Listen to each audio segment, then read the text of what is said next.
Deixa eu dar um tiro teste isso daqui pra mim. Vamos lá, Pyrotac.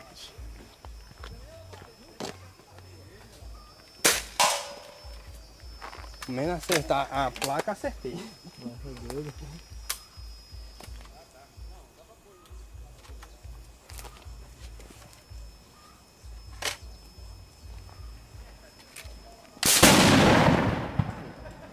Caralho! Que telaço. É putado, velho. Não fode, mano. No. É forte demais, bicho. Olha o que fez na antena da Sky. Buraco. Isso arranca um braço de alguém até o cotovelo, o Kelton.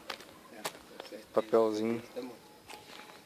Não queria papel, né? A distância foi curta. Forte, forte.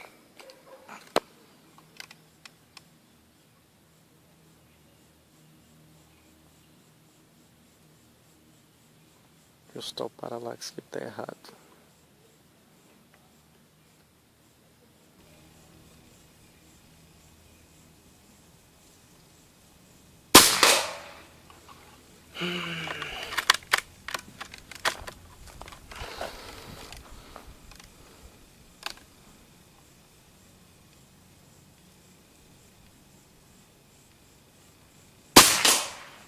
Não tô enxergando onde é que tá pegando.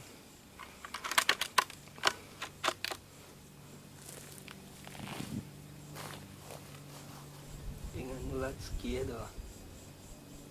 Do lado direito não tem nenhum. Pode colocar. Pegou mais pra embaixo, direita. vê? Acho que é aqui, ó.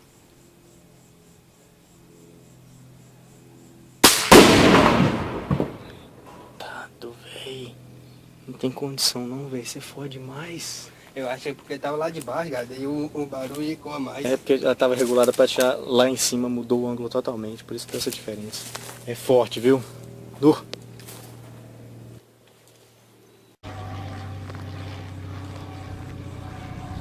Nossa. Forte demais. E aí, gente. Tem que ter cuidado com esse negócio, viu?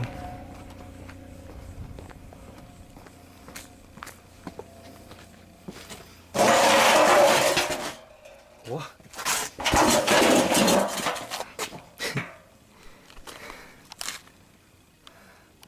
Esse é um dos primeiros que a gente deu. Abriu no meio. Aqui na borda já não abriu, não.